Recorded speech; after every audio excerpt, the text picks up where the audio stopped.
I recently compared the new line of PSVane Horizon tubes to my go-to Mullard tubes. And I have to say, I expected more, and I was very disappointed. Now, I've been tube rolling for a few years now, and mainly with my phono stages, but also with my amp, the Galleon TS120.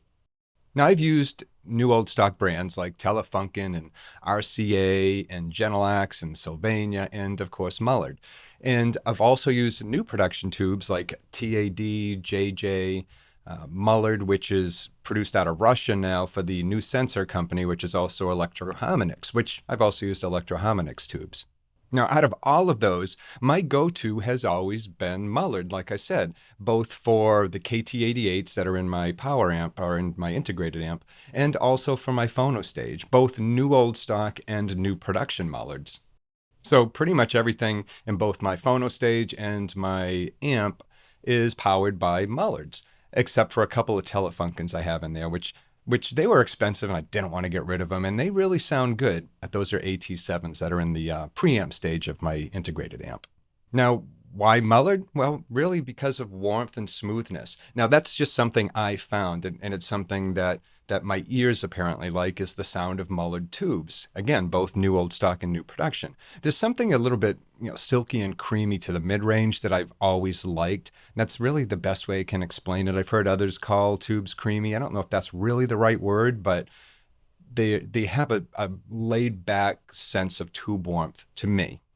Now, you can easily ask 10 people who care about tubes, and you're going to hear 10 different opinions about which ones to try, which ones are not worth it, new old stock, new production. You're going to hear all sorts. And tube rolling is fun. I enjoy it when I can afford to do it, and I can't always afford to do it. But Mullard, like I said, is always what I end up with in my equipment. And even if I'm reviewing, say, a new piece of equipment, I'll usually start with the stock tubes it comes with, and then I'll pop some Mullards in to compare with.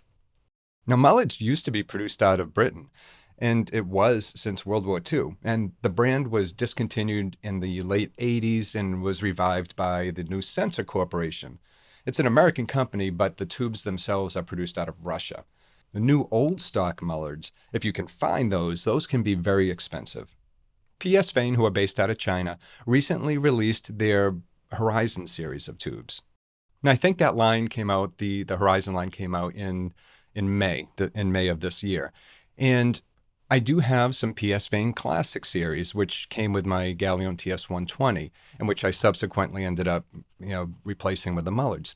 Now, I have nothing bad to say about the PSVane Classic series, but I've been hearing a lot of reviewers talk positively about the Horizon series. So I was very curious about the Horizon, curious if it sounded anything like the PSVane, if it could compare to Mullard. And so anyway, I reached out to PSVane and asked if I could hear some. So they did send me a handful of tubes that matched my system, both my phono stage and my integrated amp. What I really wanted to hear were these KT88s, these new Horizon KT88 tubes. So I switched out the Mullards that have been in my amp for about a year now for the Horizon series. The first record that I popped in was ZZ Top's Deguelo.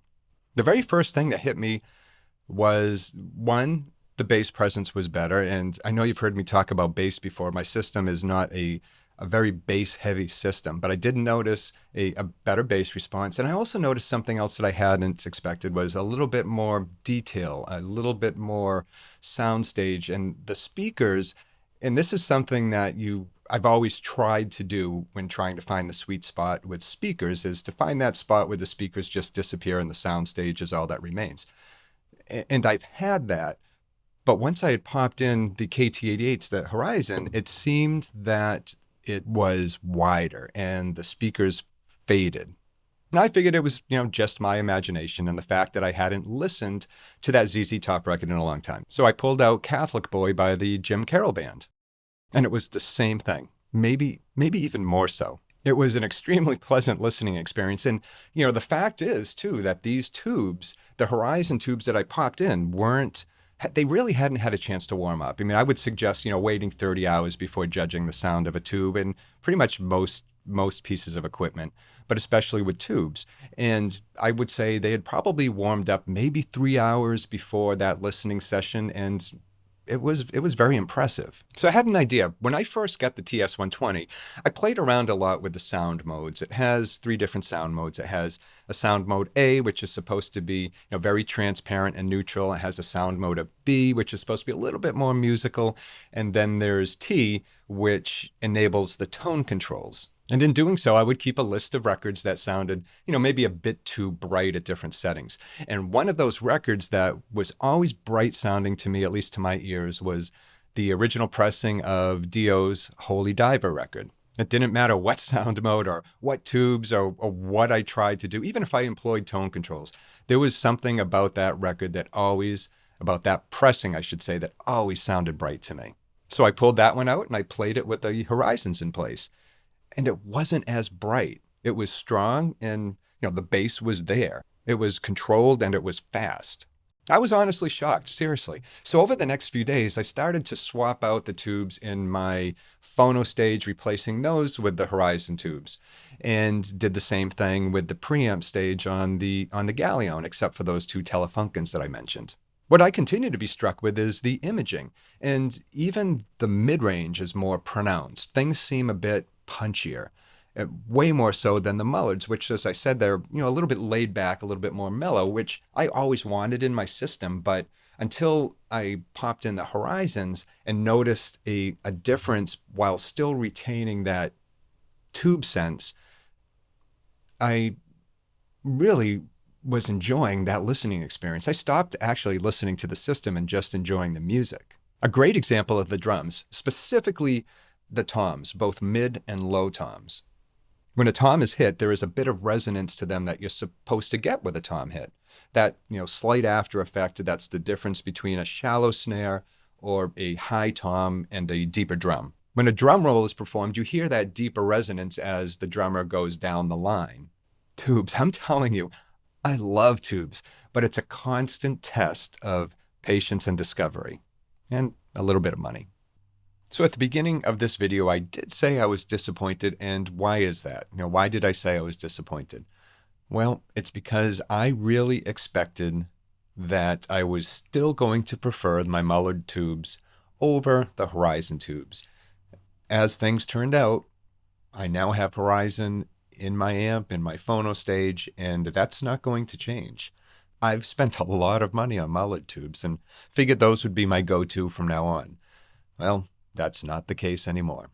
And I couldn't be happier. Now, I'm not completely done yet. I still need to sit with them for a while. I need to let them burn in more. And then I need to pop my Mullards back in to see if I notice that difference that I expect to hear now, having lived with Mullards for a year. And so I do know the Mullard sound very well. That's why I started replacing everything I had with Mullards until now, until this Horizon series came along. God love them. From what I understand, too, PSVane actually does burn in their tubes for about 24 hours before shipping them out. And, in all honesty, I really think you need 50 hours for tubes. And it depends on the tubes. Some tubes could be as much as 100 hours before they're running at their best, or before they sound their best, I should say. So I guess I'm about halfway there if I take into account the 24 hours that PSVane supposedly put in. Now, if I were in the habit of handing out ratings, I would give these tubes 2 thumbs up, or maybe a 9 out of 10. So why not a 10? Well, I don't think there's such a thing as a 10, so 9 will have to do. Anyway, I do want to hear your thoughts on these. Are there tubes that you love? Have you tried the Horizons out? And if so, what have you heard? And how do they compare to your favorite tubes that are out there? And I know there are folks that love the new old stock tubes and swear by those only, and that, they're not as nuts about new production tubes.